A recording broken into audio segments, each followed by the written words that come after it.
Luta tensa pra caramba, isso aí foi mais legal, porque foi uma luta que não teve respiro, basicamente. Caramba, que final! É, aquele episódio, eu acho que vai ser difícil de esquecer. Podiam errar antes. Aqui não. Mas mesmo com essa descrição, é uma cena visualmente brutal. Nesse, que era importante de verdade, olha, ele entregou praticamente tudo que eu poderia pedir. Fala, gente, voltamos aí com mais um vídeo de Mushoku Tensei, comentando o episódio 22 da segunda temporada, que foi de longe o episódio mais impactante da série até hoje. Eu falo da primeira temporada também. Porque tudo bem, teve aquele episódio mega impactante contra o Deus Dragão, o final... Mas esse aqui é muito superior em termos de impacto àqueles. É uma cena de ação insana, seguida por duas cenas bastante chocantes. Então, caramba, de certa forma eu tô feliz até, porque alguns devem achar doido. Por que eu tô tão, no caso, empolgado com um episódio triste desse? Porque adaptaram bem. Meu maior cagaço dessa segunda temporada era como iriam adaptar essa parte. Porque era a parte mais importante. Podiam errar antes. Aqui não. Até porque eu falei várias vezes. Embora fosse um arco mais parado em geral dessa segunda temporada, o final ia compensar tudo. Ia ser um arco que ia ter grandes mudanças na história, não aconteceram algumas delas ainda, vale dizer. E ao mesmo tempo ia ter uma cena de ação muito legal, cenas dramáticas, pesadas. E aconteceu exatamente isso que fizeram direito. Esse episódio, inclusive, foi um dos que eu vou ter menos coisa pra comparar com o original. Não que não tenha cortes, eu vou comentar alguns deles aqui. Um deles eu acho mais relevante, mas eu acho que eles vão colocar ele no começo do próximo episódio, eu vou falar qual é. Mas, em geral, é muita pouca coisa que eles cortaram. Foi uma adaptação bem fiel. Em geral, a luta ficou muito boa também. Na verdade, é até melhor do que você ler ela na novel, mas ficou muito fiel de qualquer forma. Foi, de longe, o melhor episódio dessa temporada até agora. Até agora porque tem mais dois ainda. Só que, em termos de ação, era isso. Ação não esperem mais, mas vai ter cenas bem inesperadas para alguns? Com certeza. Quer dizer, quem não pegou spoilers aí do material original. E bom, tem mais uma coisa aí que muita gente veio me pedir, vários membros inclusive, aí no Discord eu comentei lá pra eles, até com aquela tag de spoiler explicando, mas é sobre o braço do protagonista. Então vou fazer aquela estratégia no final do vídeo. Eu vou avisar antes que a partir dali vai ter spoilers, vou dar um aviso, deixar um tempinho ainda pra ninguém, você avisou muito rápido e foi falar. Não, eu vou dar um tempinho ainda, mas eu vou avisar no final do vídeo, e aí fica quem quiser saber mais spoilers aí do que vai acontecer com o protagonista, agora que perdeu o braço e tudo mais. Como sempre, quem puder, apoie o canal, vire membro. Você ganha vídeos extras toda semana, já tem mais de 800 acumulados, e você ainda ganha acesso ao chat exclusivo dos membros no Discord, a partir do Plus, onde vocês têm acesso a mim o dia inteiro, e o mais importante, você vai estar apoiando mais ainda o meu trabalho. Então quem já é membro, muito, mas muito obrigado. E quem não puder, só dá um like aí, se inscreve no canal para não perder nenhum vídeo. E bom, gente, vamos lá. Esse episódio começa direto pra batalha, só que é uma batalha em duas partes, porque eles chegam lá, o pai do protagonista vê a Zenith no cristal, e a Hydra à frente não quer nem saber, sai igual um berserk louco lá pra cima da Hydra. E a cena que eles fizeram aí, caramba, ficou muito boa. Super fluida a coreografia dele, ele parece muito foda, na verdade, como guerreiro aí. E essa é a impressão que você tem dele no material original. O que o autor fica escrevendo que ele tá fazendo é insano. Ele realmente parece um aventureiro de altíssimo nível. E era na época, o grupo dele era nível muito alto. Então o primeiro medo que você fica, eu pelo menos tinha, é se eles iriam conseguir passar o quão foda é o pai do protagonista em termos de combate nessa luta. Porque ele que salvou a pátria. Se não fosse ele, não teria luta. Os magos não conseguiam fazer nada. E essa é uma parte muito legal. Porque o protagonista é forte pra caramba. Se ele, por exemplo, metesse aquela magia que ele meteu contra o Ostad, no caso na temporada passada, contra a Hydra e pegasse nela, acabou com a Hydra. Ele ia matar a Hydra e não ia ter graça nenhuma. Matou a Hydra de longe lá. Não teve desafio nenhum. Então o que o autor fez? Sabe, suas magias super poderosas, sua mana praticamente infinita, não vai te ajudar tanto aqui. E aí ele pegou e botou a Hydra anulando magia. A muita distância. Tem que ficar muito próximo pra magia fazer efeito. Só que é uma distância muito curta, você não consegue lançar nenhuma magia elaborada. Quanto mais elaborada é a magia, a gente já viu isso. No caso, mesmo o protagonista, não usando aqueles chantes, não falando a magia, ele não consegue lançar magias extremamente poderosas num curto período de tempo. Que você precisa juntar mana. Você precisa ir convertendo a mana em que seja lá o que você quer soltar. Então essa conversão leva tempo. Então mesmo magias muito poderosas demoram um tempo para ele castar. E a Hydra não dá esse tempo para ele. Então quando ele está muito próximo dela, e aí a magia funciona quando ele está próximo, ele não consegue castar magia. Então essa luta já fica muito tensa por isso. A vantagem que o protagonista tem não vai ajudar aqui.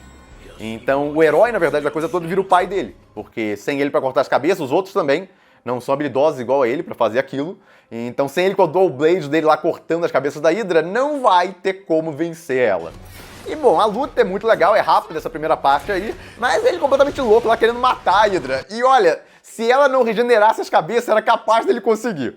Mas ela regenera lá, então não tá adiantando nada. Mas é legal como o grupo vai em auxílio a ele, mesmo ele improvisando basicamente lá. O pessoal até brincou que, no caso, quem joga RPG, principalmente MMORPG, e aí você vai enfrentar um boss, tem um grupo lá, e aí vai o maluco do grupo, sai correndo pra enfrentar o boss, e aí wipe a raid inteira. Ou seja, morre todo mundo lá, porque ao invés de se prepararem, se organizarem, irem de forma toda estratégica lá, no caso, geralmente vai o tanque na frente, chama atenção, etc. Sai um DPS louco lá, berserk, que foi pra cima do bicho. Então eles conseguiram se virar até, dentro da situação doida lá que o Paul acabou criando com o nervosismo dele, mas tiveram que acabar recuando, porque não estavam conseguindo fazer muita coisa contra a Hydra. Então deram sorte até que o portal não travava, porque o protagonista até pensa, isso aí foi cortado, vale dizer, mas o protagonista pensa sobre isso, que em algumas dungeons a área é travada, enquanto você não derrotar a criatura lá. Você não pode voltar. Aí pelo menos tem a facilidade. Se você não conseguir derrotar a Hydra, você pode correr de volta pro portal e aí você tá em segurança de novo. Mas bom, eles voltam, se reorganizam e tem toda uma discussão do Paul com o Rudeus, porque ele achou que o Rudeus tá muito calmo pra quem acabou de ver a mãe cristalizada lá. É porque pro Rudeus, ele considerou ela morta. Quando ele viu lá a situação, pô, minha mãe morreu. Então óbvio que ele liga pra mãe, ele foi até lá pra tentar salvar ela, deixou até a mulher grávida dele lá pra isso, mas não o ponto que o Paul liga, porque o Paul passou muito mais tempo com ela. E o Paul sempre foi um personagem que foi mais sangue quente, por assim dizer. Falava algumas bobagens, tomava algumas decisões precipitadas. A gente vê isso, no caso, desde o começo da série. E o Rudeus não, ele geralmente tem exceções, mas geralmente toma decisões mais pensadas. Então ali é exatamente o que ele reflete. Ele liga pra mãe dele, mas talvez por não ter passado tanto tempo com ela quanto o Paul, foram só 7 anos da vida dele, no caso, quando ele era bem novinho, depois ele já se separou dela, e ele teve uma outra mãe também na Terra. Por causa desses elementos, talvez seja o motivo dele não ter ficado tão doido quanto o Paul. Mas ele fica refletindo até sobre isso, porque eu tô bem mais frio com meu pai. Então tem essa reflexão original. Ali só deixa claro que ele tenta justificar pra ele mesmo porque ele tá mais calmo. Mas o ponto é que o Paul tá inconformado que ele tá tão calmo assim. É como se ele não ligasse pra mãe dele. O que obviamente ele liga, porque senão ele não teria ido pra lá, né? Só pra salvar ela. E ele não tinha mais nem esperança, na verdade, de que ela estivesse viva. Ele ficou até triste porque, pô, a gente veio até aqui e ela, na verdade, tá morta ali, presa num cristal. Só que aí a Roxy comenta que acha que pode resolver aquilo. E também tem ele na Liz comentando que já viu alguém naquela situação e a pessoa sobreviveu e tá bem hoje em dia. Essa parte é muito interessante. E ela não mentiu com certeza do que ela falou aí, mas quando ela revelar algumas coisas vai ser uma surpresa pra muita gente. Mas bom, eles se reorganizaram, ali na Liz passa até um cristal pro protagonista e também pra Roxy, pra eles regenerarem mana, um cristal de mana. Ela tem vários desses cristais, eu falei sobre isso no vídeo anterior. E tem mais detalhes sobre isso naquele vídeo que eu fiz separado sobre ele na Liz. Mas um dos grandes mistérios são esses cristais aí que ela tem, fica usando pra comprar tudo, valem uma fortuna esses cristais. E ela deu alguns pra eles ali, pra eles poderem regenerar mana se precisar. Só que o protagonista é basicamente uma bacia de mana, ele tem muita. A Roxy não, a Roxy com certeza precisa. Mas de qualquer forma serve pra isso também, a nível de curiosidade. E é por isso que valem tanto. É um negócio pra emergência lá que ajuda pra caramba. Mas o anime cortou isso completamente. Cortou quando ele na Alice usou esses cristais aí pra comprar a nova espada dela. E aí cortou de novo quando ela deu um deles pro Rudeus e outro pra Roxy aí. E o Rudeus sempre se perguntando, pô, de onde ela tira esse negócio? De novo, a resposta sobre isso tá nesse vídeo aí que eu fiz separado sobre ele na Alice já faz um bom tempo. E bom, o pessoal se surpreende com o que o Paul fala primeiro, porque ele foi bem maduro lá agradecendo a eles, e tem que agradecer mesmo. Caramba, eles se arriscaram muito e por muito tempo pela família dele. E, claro, a parte chocante é o que ele pede ao Rudeus. Ele mesmo fala que um pai não deveria pedir aquilo, mas é o nível de desespero que ele tá pra salvar a Zenith. Caso nem que eles morram lá, ele e o próprio Rudeus, eles têm que salvar a mãe dele. E, bom, eles voltam lá e tem o segundo round da luta, que é muito mais organizado. O protagonista, inclusive, usa a estratégia lá que a gente tem aqui na Terra. No caso, como se derrotou uma Hydra na mitologia. Foi queimando as cabeças, porque elas se regeneram. Então é a mesma coisa ali, a Hydra se regenera. A Roxy até comenta que é uma Hydra de mana, que é o tipo da Hydra, que ela tem esse negócio de anular magia de longe, várias outras características lá, é muito complicado de derrotar. Mas bom, a estratégia de queimar as cabeças funciona, o Paul corta a cabeça e o protagonista cauteriza. E aí vão derrotando várias das cabeças assim. Ficou muito legal, toda a luta, ficou tenso o tempo inteiro. Porque as coisas davam errado, alguém se machucava, e dava pra ver muito bem como é que funcionava esse negócio dos grupos, de ter um healer no grupo, porque direto ajudou pra caramba isso, tava o cara todo arrebentado lá, e aí eles curavam e voltavam pra luta. O anão, por exemplo, foi pego ali uma hora, eu pensei que eu ia cortar essa parte, por exemplo, pra reduzir o tamanho da luta, porque tem vários estágios na luta, e alguns até davam pra ser simplificados, mas não, deixaram tudo. Basicamente tem o material original ali. Isso eu achei muito legal. Ficou completinho, na verdade foram uns 10 minutos de luta e tudo fluido. A parte da computação gráfica tem alguns poucos momentos que de fato não ficou tão legal, parece meio que um robô. Mas foram muito poucos momentos. Eles inclusive ficaram usando 2D direto. Toda vez que aproximava da Hydra, como o 3D ficaria muito bizarro, eles botavam em 2D. E aí quando afastava muito, botavam em 3D de novo, ficaram revezando, não sei se vocês notaram isso. Mas a Hydra não estava o tempo inteiro em 3D. Ela frequentemente era feita em 2D. E ficou muito bom, em geral. Eu tava morrendo de medo dessa parte, porque quando eu vi aquele 3D lá no trailer que soltaram de preview dessa luta, já deu aquele luta em 3D. Geralmente não fica legal. Quando tem uma criatura em 3D numa luta, não empolga muito, fica bem mais ou menos. Obviamente eu ainda preferia que fosse tudo em 2D, eu acho que ficaria melhor. Mas dentro do que se esperava de uma luta que tinha uma ida em 3D, cara, ficou muito superior ao que eu esperava. E bom, a cena do protagonista defendendo ficou muito legal também, fazendo aquele escudo de água quando a Hydra pega e mete aquele bafo de fogo. A Hydra usando a inteligência dela, querendo pegar e cortar ela mesma as cabeças para crescerem de volta, e eles tendo que impedir isso. Então, olha, tem vários estágios da luta e ficou muito bom todos eles. As cenas em geral estavam muito bem feitas. Olha, que episódio caprichado. E bom, tá parecendo que eles vão ganhar mesmo com as dificuldades ali. O protagonista tá ficando confiante até. Só que aí ele tem uma surpresa. E ele tem aquele olho que consegue prever as coisas, que ajuda pra caramba ele. Só que ele tava muito perto da Hydra no momento, quando eles estavam pra derrotar a última cabeça. E aí ele não entendeu o que aconteceu, apareceu um bando de coisas na frente dele lá e ele não entendeu o que ele viu ali. E bom, o Paul chuta ele pra tirar ele da frente, senão ele ia morrer. E aí o protagonista consegue depois finalizar a criatura, cai a cabeça perto dele, ele mete a mão dentro da cabeça dela e usa magia pra explodir a cabeça dela por dentro, com aquela magia de terra. E bom, acabou aí. Então, luta tensa pra caramba, isso aí foi mais legal, porque foi uma luta que não teve respiro, basicamente. Tirando aquele intervalo do começo, obviamente, caso que eles se reorganizam, depois é tensão pura até o final da luta. E pra ganhar, inclusive, o protagonista perdeu o braço, então brutal até aí já. Obviamente tem gente com dúvida se não tem uma magia de cura que possa regenerar o braço dele, um nível mais avançado, por exemplo.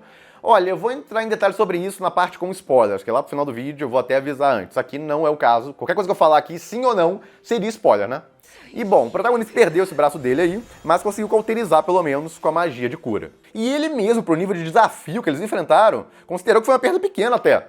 Pô, foi só um braço meu, que ele achou honestamente que eles iam morrer ali pra aquela Hydra.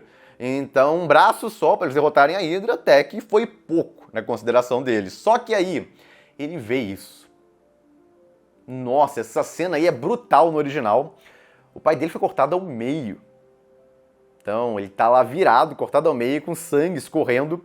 E aí, ele descreve como se o pai dele desse um suspiro antes de morrer. Ele tava vivo ainda, essa cena aí. Ele mexe levemente a boca, mas segundo a descrição do Rudeus, é como se ele tivesse aliviado. Que pelo menos o Rudeus tá vivo. E eles conseguiram derrotar a Hydra. Então, conseguiram salvar a mãe dele. Mas mesmo com essa descrição, é uma cena visualmente brutal. Então fica todo mundo chocado lá, o próprio protagonista fica sem palavras. E aí a mãe dele se solta do cristal.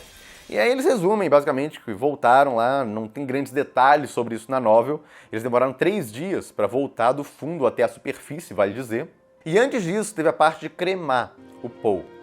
Então isso aí é colocado no pensamento do protagonista quando está deitado na cama. Aquilo lá, no material original, cronologicamente, ocorre antes. Eles cremam ele lá para ele não virar um zumbi ou algo parecido que acontece em Dungeon. Inclusive, é uma parte até mais pesada do protagonista, depois de cremar ele, até os ossos, tem que quebrar os ossos. Ele fica lá quebrando todos os ossos do corpo dele, porque senão ele pode voltar como um esqueleto ainda. Então, além de queimar o pai, ele teve que ficar quebrando todos os ossos do pai depois. Então, eles resumiram de uma forma mais bonita, obviamente, no anime, só ele botando fogo e tal, como se fosse um funeral para ele ali. Mas teve um pouquinho mais de coisa a nível de curiosidade. E bom, depois disso eles foram subindo lá, o protagonista foi ajudando aqui e ali, mas ele estava meio letárgico com a situação. Então ele falou que não foi nem tão útil assim, no caso, quando eles subiram de volta para sair da dungeon. E bom, eles chegam à cidade, o Tom tá bem triste com certeza, só que vai ter mais. Eu creio que essa é outra parte bem inesperada. Alguns tinham spoiler, por exemplo, disso aí, que o pai do protagonista iria morrer. Mas muitos não sabiam que era de forma tão trágica, tão pesada assim, é muito brutal, ele cortado ao meio ali. Mas a nível de curiosidade, o Rudeus tenta se consolar que o pai dele pelo menos parecia aliviado no final, tipo, no último suspiro dele. Pelo menos a morte dele conseguiu salvar o Rudeus. Ele, por mais que tenha vários problemas como o pai, com certeza. Inclusive os dois discutiram até nos momentos finais, no último dia do pai dele vivo. Mas ainda assim o pai dele se importava bastante com ele para dar a vida por ele. Isso com certeza conta pra alguma coisa. E aí ele fica vários dias dormindo, a mãe dele também ficou 3 dias, no caso, dormindo aí sem se mexer. E ele tem um sonho no caso, na primeira noite dele que ele volta, que ele tá acabado. E eles não botaram esse sonho. E esse sonho é importante, porque é uma reflexão dele sobre os pais dele, porque ele acabou de ver o pai dele morrer ali. E aí ele começa a refletir sobre a morte dos pais dele na Terra, que foi o começo do anime, inclusive. Que ele foi botado pra fora de casa e tal, que foi um recluso, que nem, no caso, no funeral dos pais dele, ele foi. E ele começa a refletir sobre isso, e com vários arrependimentos e tal. Nossa, tipo, que filho horrível que eu fui. No caso, não importa a situação que eu tava, tipo, foi uma coisa absurda que eu fiz ali. Então, continua essa reflexão dele, repensando a vida passada dele. E isso é muito interessante. Então, ele liga essa cena diretamente ao passado e, nossa, que filho bosta que eu fui. Isso é bem importante nesse momento. Então eu acho que essa cena ainda dá pra colocar no próximo episódio, no começo dele, por exemplo, ele ter esse sonho, refletir sobre isso, porque tem relevância pro que vai acontecer a seguir. Então cortarem esse sonho não seria uma boa ideia. Mas eu tô botando aqui de qualquer forma, pra vocês saberem aí que tinha essa parte, cronologicamente. E aí depois dessa parte, desse sonho aí dele, ele acorda e vai lá ver a mãe dele, que finalmente despertou, só que aí ela tá assim. Ela tá meio catatônica, é como se não tivesse nada na cabeça dela. E aí vem essa cena que muita gente não entendeu. Por que o protagonista tá chocado assim? Porque exatamente o que eu falei aqui. Ele acabou de notar que a mãe dele tá catatônica. A mãe dele basicamente virou um vegetal. Então o pai dele acabou de se sacrificar, morrer para salvar a mãe, ele perdeu o braço, fizeram tudo aquilo lá para resgatar uma mulher que nem é mais a mãe dele. Parece só uma casca oca. É como descreve basicamente lá, parece só uma pessoa que não tem mais nada dentro dela. É só uma casca ali, do que foi a mãe dele. Então, esse aí é um momento muito chocante pra ele, porque depois de tudo aquilo, acabou de perder o pai, e é meio como se tivesse perdido a mãe também. A mãe não tá ali. Então, caramba, que final! É, aquele episódio, eu acho que vai ser difícil de esquecer. Um dos episódios mais marcantes aí é da primeira temporada, é a luta contra o Deus Dragão. O protagonista basicamente morre e é ressuscitado lá por ele. E aí depois se separa da Aerys, e agora veio isso aí. No caso, esse episódio aí eu acho que supera aqueles dois, na minha opinião, pelo menos. E não acabou ainda, acabou a parte de ação. Quem queria ação era esse episódio. E como eu falei, eu acho que ele compensa toda a calmaria que veio antes, porque é um bando de cena mega impactante, uma atrás da outra nesse episódio. Então vai vir umas surpresas aí nos próximos dois. Então estou curioso para as reações. Mas de qualquer forma, uma excelente adaptação em geral. Como eu falei, cortaram uma coisinha aqui e ali, mas não importa tanto a maioria dos cortes que fizeram, só esse do sonho. Só que esse do sonho dele, com a vida passada, eu acho que dá pra colocar ainda no próximo episódio sem grandes problemas, sem grandes perdas. E, bom, esse diretor aí me surpreendeu, porque ele adaptou de forma bem mais ou menos vários episódios aí. Eu comentei várias cenas que eu esperava mais adaptação, mas nesse, que era importante de verdade, olha, ele entregou praticamente tudo que eu poderia pedir. Se eu pudesse falar alguma coisa, eu gostaria que tivesse sido toda em 2D a Hydra lá. Teve um momentinho ou outro que ela ser em 3D não ficou tão legal. Mas foram poucos momentos, então não dá nem pra reclamar muito. A maioria da luta foi sensacional. Tudo fluido pra caramba, não economizaram em nada nessa luta. Até como adaptaram ela, sem grandes cortes e tal. O episódio inteiro, claramente, esse episódio, eles não queriam cortar quase nada. É notória a diferença desse pra adaptação de outros episódios, onde tem muitos cortes. Um episódio pesadíssimo, principalmente pra quem não sabia nada do que ia acontecer. Mas assim que é bom, né? Um anime que deixa uma marca em você. E não só aquele negócio, descartável, que você viu, legalzinho e vai pro próximo. Não, é aquele que você fica pensando um tempo sobre ele, o caso acaba e fica um sentimento em você. Tem um nome pra isso. É chamado marcante, memorável, que fica na sua cabeça. Então a gente acabou de ter um episódio desse. E agora é aguardar aí o que vem a seguir. Tem mais 2 episódios ainda pra acabar essa temporada. E bom, lembram que aquele episódio onde a Sylvie fala pro Rudels que ela tá grávida saiu exatamente no Dia das Mães? Então, esse episódio aí, onde o Paul morre, saiu exatamente no Dia dos Pais no Japão. E para conseguir bater exatamente com essa data, eles chegaram a adiar um dos episódios. Não era por problemas de produção, foi porque eles queriam bater esse episódio com o Dia dos Pais. Tudo bem que um pai teve muita importância nesse episódio, com certeza, mas que Dia dos Pais, hein? E bom, agora a parte com spoilers. O que vai dar com o protagonista aí com esse braço que ele perdeu? Ele vai recuperar esse braço? Tô falando devagarinho para dar tempo, pessoal. E não quer o spoiler sair do vídeo. Então vamos lá. Inicialmente, ele vai colocar uma prótese. Lembra aquela tecnologia daquele boneco que eles acharam? Eles vão fazer uma prótese usando a tecnologia daquele boneco lá que o Zanobi e ele encontraram. E aí ele vai ficar com uma mão, basicamente, aí que ele pode se mover, pode usar, inclusive, super força com ela, até bem legal. É como se fosse uma mão biônica que ele ganha lá. só que usa magia em vez de tecnologia, por assim dizer. Ele inclusive usa como arma, ele consegue atirar esse braço e puxar de volta aí, como se fosse uma arma, então acaba sendo bem útil pra ele. Mas inicialmente não, ele não recupera, regenera esse braço, ao invés disso ele cria uma prótese lá, junto com o Zanoba, pra substituir o braço. E aí mais à frente na história, e aqui vem um segundo spoiler. O primeiro não tem nada demais, né? O próximo spoiler também um evento aí de uma próxima temporada. Eu não tenho como falar do próximo spoiler sem falar disso. É impossível. Então, de novo, tô enrolando aqui pra quem quiser, talvez sair do vídeo agora, porque vai ter mais um spoiler sobre esse braço dele, não acabou ainda. Então, você teve sua chance. Então, o que acontece? Na próxima temporada vai ter uma grande luta aí contra o Deus Dragão, a revanche contra o Deus Dragão. E aí depois dessa luta, o protagonista vai acabar se aliando ao Deus Dragão e o cara vai pegar e regenerar esse braço dele. Ele consegue, com magias mais avançadas lá, regenerar um braço perdido. E o protagonista ganha de volta o braço dele. Eu, honestamente, achava mais legal se ele tivesse ficado só com aquele braço prótese lá, já que tinha muitas utilidades pra ele. Ele até cria coisas baseadas nessa prótese depois, mas eu achei uma solução legal, que ficou útil pra ele até. Então, por mim, devia ter ficado com esse braço prótese aí mesmo. Mas o autor acabou devolvendo o braço pra ele, só que demora. Seria só lá pro meio da próxima temporada, ou, mais precisamente, episódio 12 ou 13 aí da próxima temporada. Mas de qualquer forma, quem tava curioso aí com o que ia acontecer com esse braço dele, tá aí a sua resposta. Mas bom, gente, é isso. Comentem o que vocês acharam desse episódio, ficaram impressionados também. Quem não tinha spoilers do material original esperava esse nível de tragédia que teve nesse episódio? Comentem aí. E é isso, fico por aqui. Se gostaram do vídeo, deem um like, compartilhem. Se inscrevam no canal, que não se inscreveu ainda, apoie o canal quem puder, vire membro. E eu vejo vocês no próximo vídeo.